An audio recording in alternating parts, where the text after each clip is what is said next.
Bonjour, je suis Georges Issis, professeur à l'Université Toulouse 3, où je travaille sur le développement des systèmes d'éclairage innovants pour nos villes et nos bâtiments. Malheureusement, je ne peux pas être physiquement parmi vous pendant ces 2 jours et participer au débat passionnant sur la pollution lumineuse, car je suis en déplacement à l'étranger. La pollution lumineuse, les fameux globes qui enveloppent nos villes et qui nous empêchent de voir les étoiles, mais comme vous le verrez pendant ces 2 jours aussi, qui perturbent fortement notre écosystème. La question qui se pose aujourd'hui, donc, c'est est-ce que la technologie et les innovations technologiques qui se développent pendant ces dernières années peuvent nous aider à limiter ce phénomène. Je vais vous donner juste des exemples et après je vous laisserai débattre pendant 2 jours et je serai ravi de connaître les conclusions de vos discussions. Transparence suivant. La première question qu'on peut se poser, aujourd'hui, on utilise de plus en plus une nouvelle technologie qui est caractérisée comme révolutionnaire, les diodes électroluminescentes. Est-ce que les diodes électroluminescentes peuvent être une solution au problème? Effectivement, les diodes électroluminescentes peuvent avoir une lumière très directionnelle, donc on peut envoyer la lumière là où on a besoin et éviter de polluer directement le ciel. Pour sûr, les LED sont une solution certaine, donc pour les économies d'énergie, ils sont flexibles, on peut les allumer, on peut les éteindre, on peut les dimmer, les grader si vous voulez, mais ce n'est pas forcément la solution idoine pour la pollution lumineuse. Et c'est là parce que les LED contiennent, comme vous le voyez sur ces transparents, une forte composante bleue. Et aujourd'hui, nous savons qu'à cause de l'effet Tyndall, la lumière bleue, donc les courtes longueurs d'onde, diffuse beaucoup plus facilement dans notre atmosphère. Évidemment, une première solution simple pour résoudre ces problèmes consisterait à utiliser des LED blanchos ou ambres qui ont une composante bleue relativement faible. Toutefois, il faut savoir que ces technologies de LED chaud ou ambre ont une efficacité lumineuse moindre que les LED blanc froid, et donc les deux phénomènes sont un peu contradictoires. Transparent suivant. Une deuxième question auquel on doit répondre, c'est avons-nous vraiment besoin de toute cette lumière?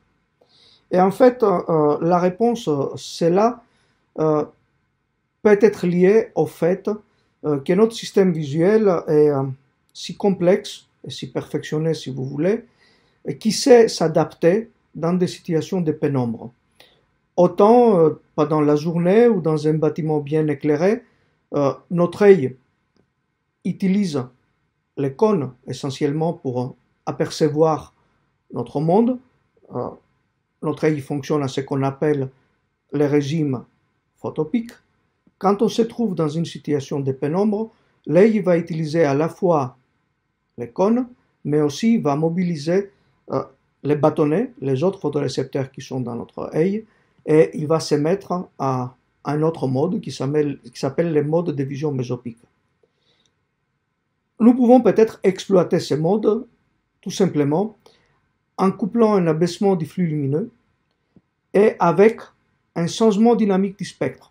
Si on pouvait décaler le spectre un peu vers les courtes longueurs d'onde, sans émettre beaucoup de bleu bien entendu, parce qu'on vient d'en parler, des problèmes qui en résultent, on est capable dans ces cas-là, pas seulement d'accomplir des importantes économies d'énergie. Vous voyez ici un exemple, une expérimentation qui a eu lieu à Albi il y a quelques années maintenant, où on a économisé 45% d'énergie, mais nous pouvons faire cela sans trop dégrader la visibilité dans l'environnement ambiant. Vous pouvez voir les deux photos sur ce transparent.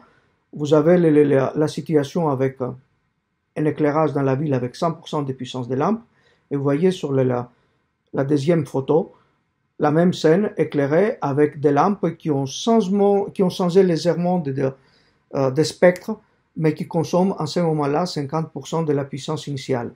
Quand vous regardez les deux photos, vous vous rendez compte que finalement l'environnement visuel reste plus ou moins intact dans la ville. En fait, en éclairage, il n'y a pas 50 000 notion à connaître. Forcément, on parle de lumière, donc on parle d'un émetteur de lumière qui est le luminaire, que vous avez ici, et qui envoie donc une quantité, un certain débit de lumière, on appelle ça le flux lumineux, qui est quantifié en lumens. Alors c'est des choses qu'on commence à connaître, hein, et c'est la façon de quantifier la quantité de lumière qu'on envoie vers une surface ou vers un objet qu'on veut éclairer. Ensuite, donc, ça permet de calculer ce qu'on appelle un éclairement. Alors un éclairement, aussi bizarre que ça puisse paraître, ça ne se voit pas. C'est une quantité simplement de lumière. Admettons, si c'est de l'eau, vous quantifiez l'eau qui arrive sur une surface. Bon, l'eau, vous la voyez, mais la lumière ne se voit pas. Elle ne se voit qu'à partir du moment où elle est réfléchie par la surface et elle est réfléchie vers votre œil. C'est donc le troisième vocabulaire qui est la luminance. En fait, ce qui est fondamental en éclairage, c'est la notion de luminance, parce que c'est effectivement ce qu'on voit, ce que notre œil voit, et c'est ça qui va faire le résultat visuel de ce qu'on peut voir, à la fois le jour et la nuit. Donc c'est évalué en candela par mètre carré, et ce qu'il faut essentiellement savoir, c'est que la luminance est le résultat, donc ce qu'on voit est le résultat à la fois de la lumière qui est envoyée, donc de cette caractéristique, d'une part en puissance, mais aussi en spectre. Donc on en a un petit peu parlé ce matin. Et aussi, ce qui est fondamental, c'est la structure de la surface qui reflète. Si vous éclairez une page blanche avec la même lumière et une page orange, vous n'aurez pas le même résultat visuel parce que la texture qui renvoie la lumière n'est pas la même. Donc des valeurs déduites de la luminance, ben, c'est l'éblouissement. Ça se quantifie à partir de la luminance. Dès qu'on dépasse un certain seuil, ben, on dépasse un seuil de tolérance de capacité d'absorption de l'œil, et la notion de contraste, puisque le contraste, en fait, c'est une différence de luminance.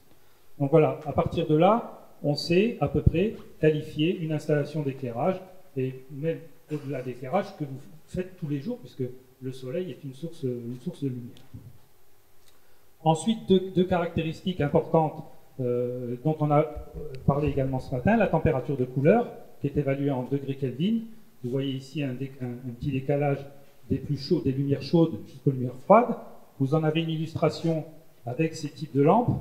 Donc à gauche, on en parlera rapidement tout à l'heure, une lampe sodium, donc plutôt dans les températures chaudes, qui est évaluée autour de 2000 degrés K, et des températures beaucoup plus froides, donc une vapeur de mercure, on les oubliera très vite parce qu'elles sont en train de disparaître, qui est autour de 4000 K, donc quelque chose de beaucoup plus froid.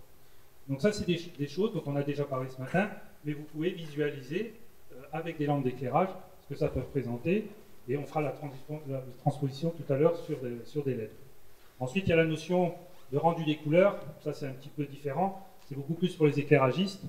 Quand on est plus sur l'aspect qualitatif de la lumière.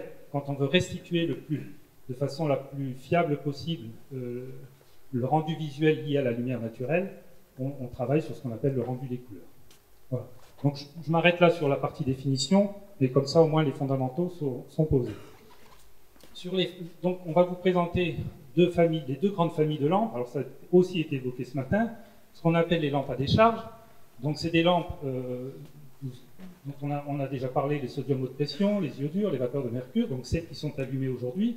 En fait, donc c'est la technologie traditionnelle où le système fonctionne avec un mélange gazeux dans une ampoule, et avec l'électricité, on fait chauffer ce gaz, ce mélange gazeux, et ça fait de la production de lumière. Donc vous voyez qu'avec deux technologies différentes, on n'a pas forcément la même lumière. On a sur ce tableau l'affichage des puissances consommées de ces deux luminaires. Donc 131 watts vapeur de mercure, c'est celui-là, et 114 watts, c'est celui-là. Après, il faut faire le rapport par rapport à la lumière qui est envoyée. Ces lampes vont disparaître parce que pour 132 watts, vous avez quasiment la moitié, voire un tiers seulement de la lumière que peut produire une sodium haute pression qui est derrière. Donc c'est des lampes qui sont aujourd'hui, qui ne sont plus commercialisées. Donc ça, c'est la technologie lampe à décharge. Donc je laisse la parole.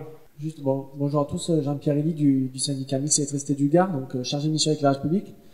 Donc actuellement, nous sommes sur un plan de redéploiement, de déploiement de l'éclairage, de mise à jour de l'éclairage, on va dire, où on enlève toutes les lampes à sodium à vapeur de mercure, qui sont autour de 114-130 watts. Donc nous, par rapport au diagnostic d'éclairage public qu'on a pu réaliser sur des communes, on est autour de 125 à 150 watts. Donc vraiment, on essaye d'éradiquer un peu cette technologie-là pour la remplacer par des LED, puisqu'elle a des inconvénients que Paul va vous présenter. Oui, donc vous aurez en fin de présentation une présentation des actions qui sont menées par chacun des deux syndicats, notamment dans le cadre de l'application de la RIS. Je les remercie de nous avoir prêté du matériel qui vous permet de visualiser directement ce qui peut être dit sur des sites, qui n'est pas forcément toujours parlant.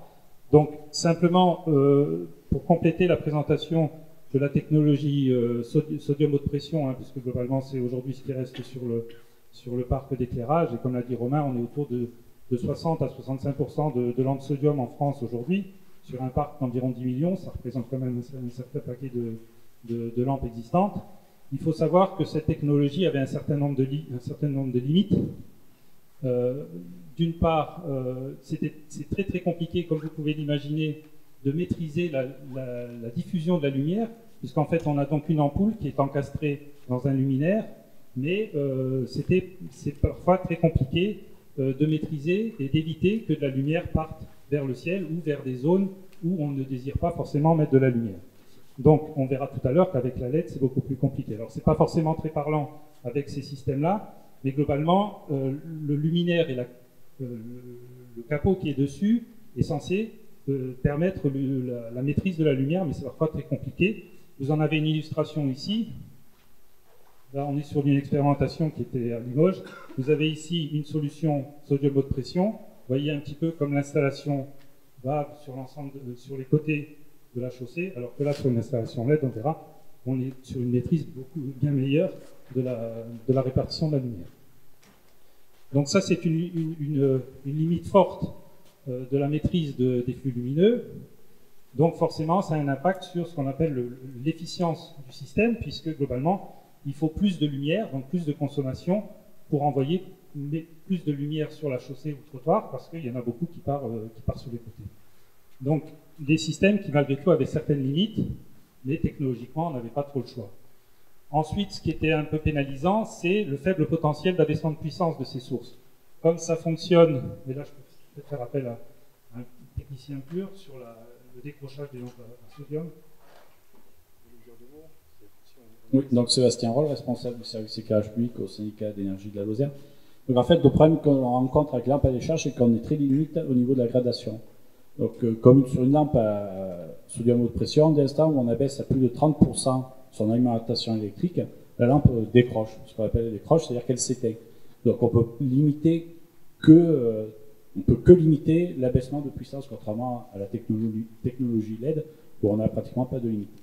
Voilà, ça c'est pour sodium haute pression. Sur la vapeur de mercure, c'est même pas la peine d'y penser, parce que la technologie n'est pas faite pour ça. Et donc là, on ne parle même pas de détection, parce que dedans c'est un gaz qu'il faut qu'il atteigne une certaine température pour s'enflammer. Et avec la détection, vous avez quelqu'un qui arrive, le temps que la personne passe, le gaz a juste eu le temps de s'enflammer, donc on est clair que la personne est passée. Donc c'est pas très utile non plus. Je vous passe. Voilà, merci, tout à fait. Donc c'est donc des limites technologiques liées au dispositif qui fait que globalement le potentiel d'abaissement est très très réduit, donc les économies d'énergie à part éteindre est quand même très très très limitée. Une des conséquences aussi de cette technologie, c'est que quand on faisait des installations au dimensionnement, imaginez que le logiciel vous dise il faut 110 watts pour pouvoir assurer l'éclairement ou la luminance que vous souhaitez. Sauf que quand vous allez dans les catalogues des fabricants, c'est ou 100 ou 150 ou 90, 140 selon les fabricants, mais pas 110. Donc si vous avez besoin de 110, 100 ne vous suffira pas, donc vous allez devoir mettre 150. 150, donc ça veut dire 40 watts systématiquement de surconsommation, vous le savez d'entrée, parce que commercialement vous n'avez pas le choix. Avec le système LED, on verra qu'on a beaucoup plus de souplesse. Ensuite, une durée de vie très limitée de ces lampes, en général, elles ont autour de 4 ans, si vous les faites fonctionner toutes les nuits, à peu près 4 ans, donc il faut les changer tous les 4 ans. C'est ça? Confirmé ça? Donc ensuite, on va passer à la deuxième grande famille, donc qui a déjà pas mal été évoquée ce matin, et donc qui est émergente, enfin déjà depuis quelques années, mais qui aujourd'hui fait la part essentielle du marché d'éclairage, donc c'est la technologie LED. Donc contrairement à la technologie sodium haute pression où c'était un gaz, là on est sur un système électronique, donc un composant électronique, donc il n'y a pas de mélange gazeux, et on est sur un système complètement pilotable, comme même un petit ordinateur qui émet de la lumière. Donc on va passer aussi à une petite démonstration pour que vous voyez la différence de lumière entre ce qui était une lampe à décharge et ce qui est maintenant le système LED. Donc je pense qu'on peut éteindre les lampes sodium. Donc juste, voilà, rappelez-vous bien des puissances qui ont été évoquées là, entre 115 et 135. Donc il y avait autour de 115 à 135 watts, vous m'entendez non Benoît il va allumer la Beauregard en premier, la Stellium, voilà. Donc une lampe qu'on va installer sur le territoire pour le remplacement des sodiums actuels ou des vapeurs de mercure, donc de 2700 Kelvin. Également la deuxième d'une température de 3000 Kelvin, donc là vous voyez bien qu'on respecte les préconisations évoquées par le parc national. Donc la majorité des communes, nous les 18 communes qu'on a, ont choisi 3000 Kelvin et il y en a certaines qui ont choisi également 2700. Donc on voit de suite que les puissances sont vraiment bien divisées, on va dire. On atteint des facteurs d'économie d'énergie assez importants. Sachant que nous, comme on a été financé dans le cadre du FEDER, sur une partie, on a été obligé de diviser nos économies d'énergie par 4. Donc déjà, en changeant la lampe, on réduit, puis après, en faisant des abaissements ou de l'extinction, là, on réduit carrément, on atteint le facteur 4 et 5 sans problème. Et enfin, la troisième, alors 4000, qui est, entre guillemets, bannie des préconisations du parc, qui, vous le voyez très clairement à l'œil nu, on voit de suite que l'éclairement, il est très blanc. Donc il est très franc, mais surtout il est bouilli par rapport aux deux autres. Donc, voilà, par rapport à ça, on a la possibilité, je ne peux pas parler maintenant, de faire des opérations d'abaissement. Donc par exemple, s'il te plaît Benoît, est-ce que tu peux abaisser, on va dire la première. Donc attention, une LED, on peut carrément l'éteindre par rapport au driver qu'il y a. C'est juste que nous, par rapport à l'outil qu'on a de démonstrateur, on peut aller jusqu'à juste un certain seuil qui équivaut à peu près à 90% d'abaissement. Vous voyez, là on est à 8 watts, donc sur la première, donc quand même on voit sur la 2700 Kelvin, enfin je veux dire, bon, j'ai 32 ans, donc moi je peux lire le journal dessous, on va dire, mais bon, à 4 heures du mat, quand on abaisse, ou à 1 heure, ou à minuit, quand on abaisse la luminosité, c'est pas fait forcément pour lire le journal dessous, on est bien d'accord, mais dans une allée ou dans les rues, dans les villages, dans les communes, on peut très clairement passer en voiture, avoir un repère devant nous sans problème. Et là, on est sur du 8 watts. Donc, vous voyez, on y voit quand même, quoi. Donc, pareil pour la deuxième, c'est la 3000 Kelvin, s'il te plaît. Juste Jean-Pierre, rappelez ce que disait Georges Isis en introduction par rapport aux propriétés de l'œil humain et ce que tu évoquais par rapport aux 8 watts consommés et la qualité de lumière produite. C'est-à-dire qu'à ce moment-là, si vous déambulez la nuit, vous n'êtes pas forcément, alors je confonds systématiquement vision mésopique et photopique, mais en tout cas, vous êtes dans un mode où ce sont les bâtonnets qui fonctionnent, plutôt en noir et blanc, mais qui ont besoin de beaucoup moins de lumière pour percevoir les choses. Donc le flux restitué, je sais qu'on a fait une expérience à La Salle qui a été l'un des premiers chantiers du SMEG, et on se promenait d'ailleurs avec les journalistes de TF1, et l'adjoint maire disait mais c'est encore trop. Et c'est parce que l'œil était habitué à la pénombre, et donc les 8 watts qu'on voyait là, et dans une ambiance qui est rythmée un peu par des lumières du jour, nous donne pas forcément le rendu qu'on pourrait avoir réellement dans une commune du Gard ou de la Lozère qui aurait modélisé. Du coup, pareil sur la deuxième, où là on arrive à baisser jusqu'à 5 watts par rapport à l'outil. Vous voyez toujours que je suis dessous le candélabre, vous voyez assez bien. Et on va faire la même chose avec la 4000, s'il te plaît, Benoît. Donc, contrairement aux lampes à sodium ou à mercure, si on éteint la LED, bien entendu, on peut la rallumer directement et elle retrouve son flux lumineux intact. Donc, vous voyez, là, on est à 10 watts et là également. Bon, la puissance Kelvin, enfin, le degré Kelvin est un peu plus puissant, donc c'est un peu plus froid, mais on y voit tout aussi bien. Donc, je trouve que c'est clairement, même vraiment très bien, quoi. Donc, voilà. On va essayer juste de les rallumer les trois pour montrer que les avantages de la LED, je passe. Oui, donc vous voyez la souplesse de modularité du luminaire, on le baisse comme on veut, on le rallume instantanément, bon là c'est fait avec une molette, mais ça peut se faire par électronique ou par système programmé, hein, donc c'est instantané, donc ça permet quand même une modularité d'éclairage qui est quand même assez important. Et pour continuer sur ce que dit Xavier, nous on a fait des expérimentations d'acceptabilité sociale de l'abaissement du niveau lumineux. On l'a fait avec la ville de Saint-Malo, mais la démarche est intéressante dans la mesure où, du fait de cette technologie, on pouvait ajuster le niveau lumineux en fonction, enfin faire des scénarios. Et en fait, on a fait promener les gens dans ces ambiances, et on leur a demandé, enfin ils parlaient en avançant pour savoir si pour eux c'était confortable, agréable, dangereux, etc. Et ce qui a permis globalement de faire accepter à la ville le fait qu'ils pouvaient aller beaucoup plus loin dans l'abaissement, les niveaux d'abaissement, voire les exigences, de baisser énormément les exigences d'éclairage. Pour exemple, ils étaient peut-être sur du 15 lux sur une voie classique bien fréquentée de la ville, et finalement les retours de la population, c'est que 10 lux c'était largement suffisant, et avec possibilité encore de faire de l'abaissement derrière. Alors, ils ne sont pas allés jusqu'à l'extinction, mais voilà, donc cette technologie vous permet en plus, voilà, si vous voulez mettre 9 lux, vous pouvez caler 9 lux avec ce système-là. Donc c'est vraiment un avantage technologique très important. Voilà, donc simplement, bon, ça a été démontré dans ce que vous avez vu. Donc si je reprends ce qu'on disait tout à l'heure sur les sodium haute pression, donc là on est sur une maîtrise grâce à la LED.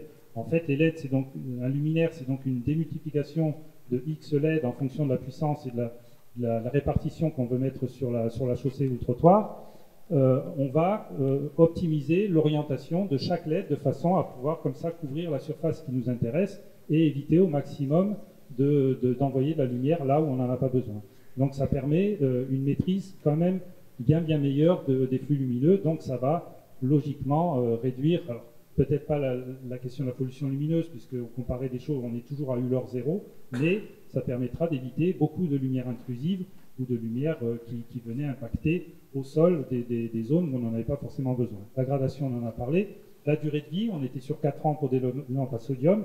Là, on est sur des durées de vie d'au moins 10 ans, ce qui est annoncé suivant certaines règles de fonctionnement, bien sûr, de température, etc. Fonctionne parfaitement avec un détecteur de présence. Alors, on ne l'a pas fait, mais vous pouvez passer de 0 à 100 avec un détecteur de présence, comme vous le faites éventuellement chez vous ou à votre bureau quand vous rentrez dans le bureau. Ça fonctionne sans problème. Les gammes de température, de couleur, on l'a vu. Là, on est passé de 2007 à 4000, mais la gamme est beaucoup plus large.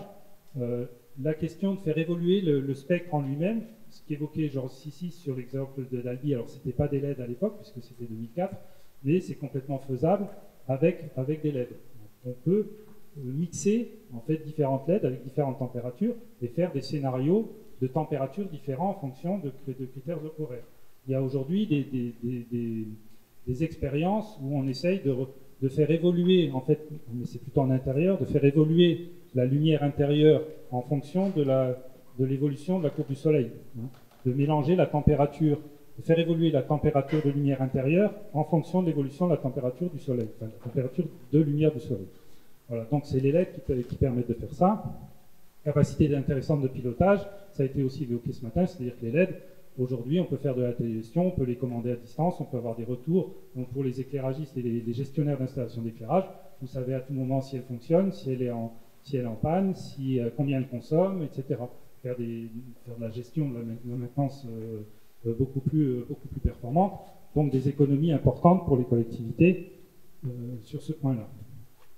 Alors, il y a juste quelques bémols sur les LED, on l'a évoqué aussi ce matin sur le spectre, ça vient d'être dit aussi, les LED plus chaudes ont un rendement énergétique, c'est ce que disait Georges Sissis, un rendement énergétique moindre, c'est-à-dire que plus on va aujourd'hui, alors je dis bien aujourd'hui parce que ça évolue, il y a quelques années, les LED 3000 étaient bien moins performantes que les LED 4000 ou 5000. Aujourd'hui, elles sont à peu près au niveau.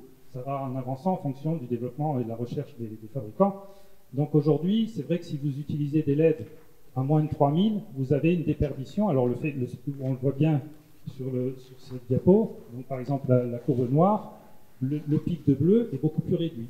Donc on va être sur une lampe une LED qui va être beaucoup plus jaune, beaucoup plus chaude forcément, mais son rendement énergétique global, donc sa courbe énergétique est moindre, donc vous avez un rendement qui est bien moindre aujourd'hui, sur ces technologies, alors 2700, je pense que c'est bon, mais des lampes ambre dont on a parlé ce matin, aujourd'hui, elles sont à 50% de l'efficience énergétique de LED classique.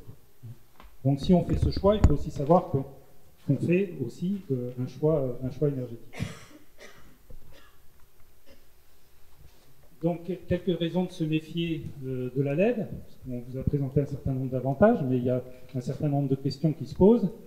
Donc la question du rayonnement bleu sur la biodiversité et du risque photobiologique pour la vision humaine. Donc là, il y a pas mal d'études qui ont été menées et qui sont en cours sur le sujet, mais ça a été évoqué, on en parlera encore pas mal. Solutions alternatives encore peu matures, notamment, donc la LED ambrée, je viens d'en parler.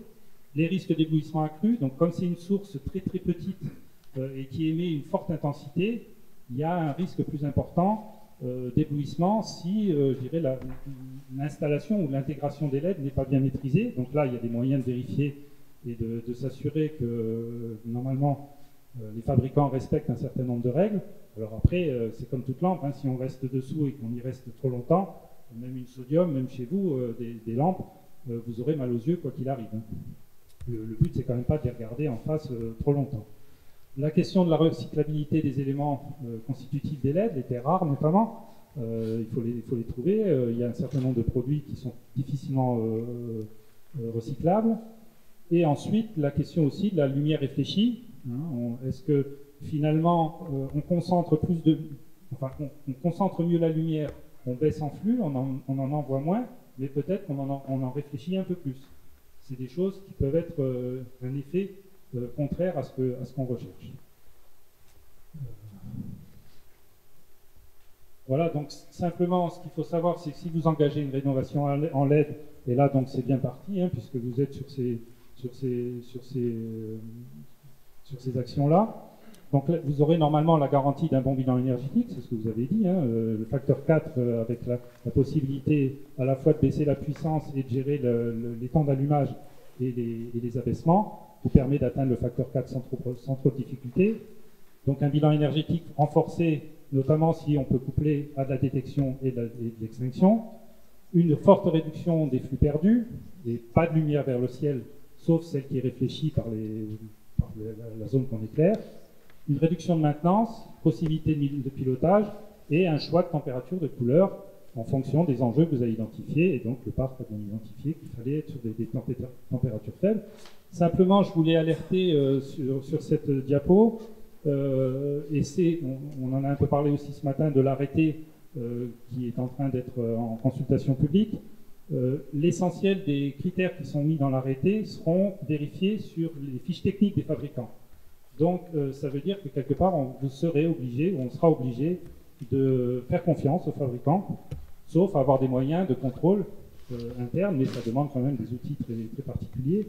Et on a eu un exemple dans un parc naturel régional en PACA, où le fabricant répondait à un appel d'offres où il était demandé du 2700K, et quand on a fait des mesures avec un appareil qui s'appelle un spectromètre pour vérifier la température, on était à 3005, même 4000 sur certains luminaires, alors qu'ils garantissaient du 2007.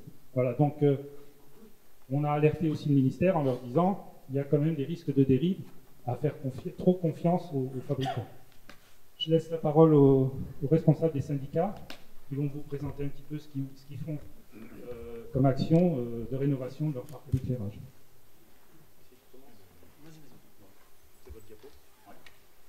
Donc juste pour faire un petit récapitulatif sur les deux syndicats d'énergie, donc concernés dans le cadre de l'ARIS, le syndicat d'énergie du Gard et le syndicat d'énergie de la Lozère. Donc c'est un travail que nous avons entrepris il y a 5 ans maintenant, c'est ça Xavier? Donc le but, il était simple, c'était d'obtenir cette labellisation. On s'est mis autour d'une table, on a discuté, les gens du parc nous ont dit nous on aimerait ça, et puis on leur a répondu nous on peut faire ça, pour résumer la situation. Donc on est arrivé à la labellisation, je pense que le travail a été très intéressant pour les uns comme les autres, on a tous appris des contraintes des uns et des autres, et aujourd'hui on peut tous être fiers d'avoir obtenu cette labellisation.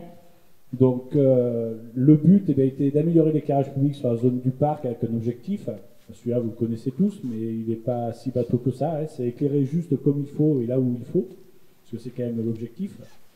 Je vais parler de mon syndicat. Donc le SDE, enfin le rôle des SDE, pardon, c'est l'accompagnement des communes techniquement et financièrement. Donc ce matin, on parlait des budgets qui avaient été alloués par l'Europe via la région Occitanie. Donc c'était le rôle des syndicats de monter le dossier technique et d'aller présenter un dossier pour récolter des fonds. C'est conseiller aussi l'ensemble des élus. C'est la réalisation des inventaires, du diagnostic du parc pour en permettre une meilleure connaissance. Parce que tout part de là. Si vous n'avez pas la connaissance de votre parc, vous êtes incapable de dire je vais économiser tant et je vais pouvoir faire ça. Et ensuite, c'est d'aider les communes dans leur démarche de développement durable et d'économie d'énergie. Donc ça, c'est les rôles principaux des syndicats d'énergie. Pour la Lozère, donc sur la zone du PNC, donc juste en aparté, on a déposé aussi un dossier fédéral sur le reste du département qui a été approuvé. Sur la zone du PNC, c'est 15 communes, c'est 270 000 € de fonds européens, 295 000 du syndicat d'énergie de la Lozère, 1500 points lumineux rénovés pour 200 armoires de commande. Parce que le but, c'est de travailler jusqu'à l'armoire de commande, c'est de commander l'éclairage public au bon moment. Parce que ça sert à rien de mettre des lanternes moins énergivores, c'est pour éclairer 2 heures de plus que ce qu'il faut. Donc le programme de rénovation autre que sur le parc, et je vais vous présenter vite fait, c'est juste pour se faire un peu mousser, c'est de permettre à l'ensemble des communes du territoire lozérien de bénéficier d'un ciel étoilé, parce qu'il faut savoir que les prescriptions dans la RIS sont appliquées sur le reste du département. Et voilà, donc l'enjeu, à l'horizon 2020, et une fois ces différents programmés de rénovation terminés, la Lozère pourra se vanter d'avoir des parcs d'éclairage public les plus économes et respectueux de l'environnement sur le territoire national.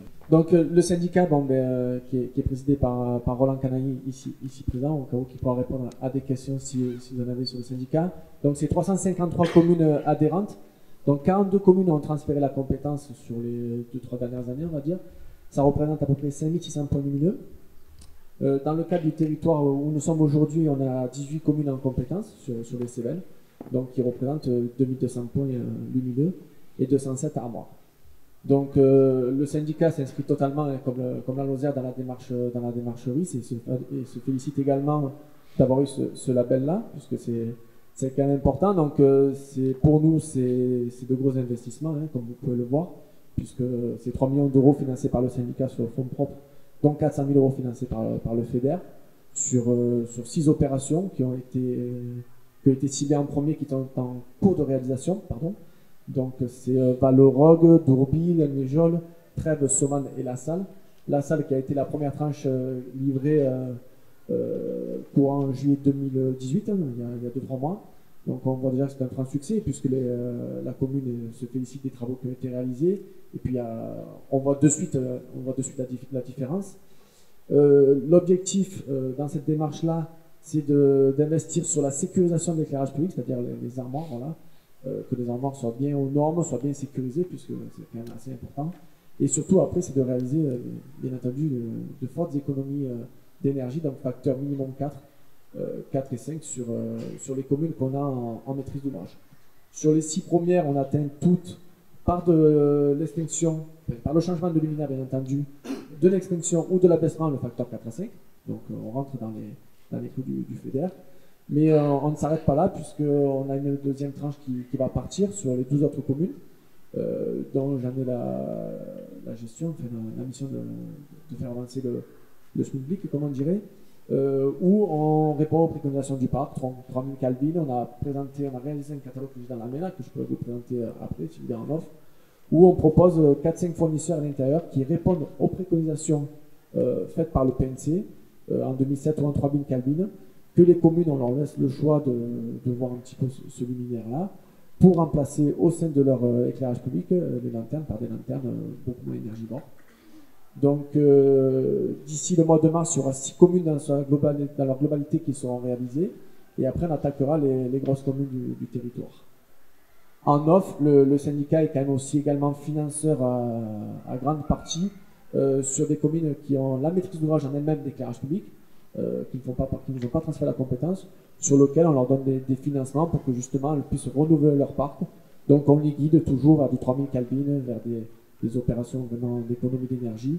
Donc financièrement, le syndicat apporte quand même un soutien très important aux communes gardoises. Avec Xavier, on a souhaité faire deux slides complémentaires. L'une pour faire le lien en fait simplement pour dire aussi que l'éclairage, ben, il peut pas fonctionner tout seul, et si on cherche des solutions liées à l'éclairage, on peut aussi, et la question des enjeux environnementaux est liée, c'est-à-dire que si vous travaillez par exemple à améliorer votre installation d'éclairage, mais que parallèlement à ça, des solutions technologiques peuvent aller à l'encontre de ce que vous proposez, ça peut réduire à néant les efforts que vous pouvez faire. Simplement pour illustrer, j'ai parlé tout à l'heure des questions de réflexion. Une installation en ce moment est en test à Los Angeles pour en fait peindre en blanc l'ensemble des chaussées. Alors, je pense que leur périmètre est relativement limité, mais enfin, je connais pas bien et je crois qu'ils travaillent aussi sur les toitures de manière à réfléchir au maximum, à éviter l'absorption de la chaleur du soleil et réfléchir la lumière par ces surfaces blanchies. Résultat, ça va inévitablement renforcer la réflexion de la lumière, de l'éclairage que vous allez mettre en place sur ces installations. Donc, travailler sur une meilleure réflexion, ça peut être intéressant parce que ça peut vous aider à réduire à améliorer le rendement de votre installation, mais ça peut aussi accentuer donc la quantité de lumière que vous allez envoyer vers le ciel et quelque part être contre-productif sur d'autres aspects, même si vous allez améliorer d'autres phénomènes. Donc c'est toujours un petit peu compliqué de pouvoir tout gérer et d'avoir une solution qui va permettre de tout résoudre. Malheureusement, à ma connaissance, aujourd'hui, elle n'existe pas. Donc ça, c'était pour faire un petit point sur cette question-là. Ensuite, juste pour revenir 2 secondes sur l'arrêté qui a été évoqué ce matin, donc vous avez le lien pour la consultation.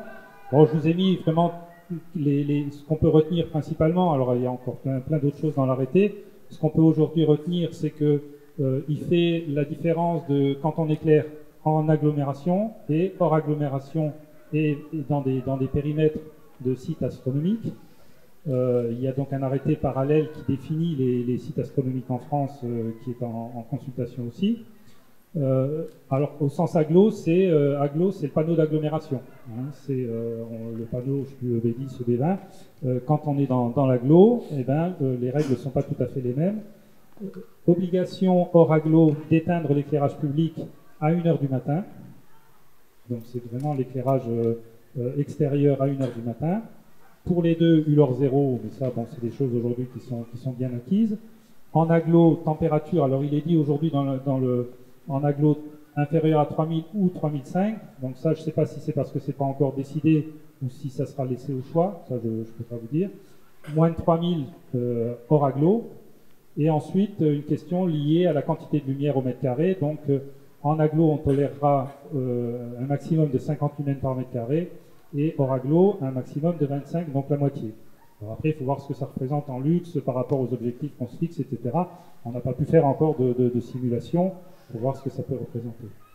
Ensuite, l'arrêté donne un certain nombre de possibilités de prescription beaucoup plus strictes, notamment pour les périmètres de parcs nationaux et de parcs naturels régionaux.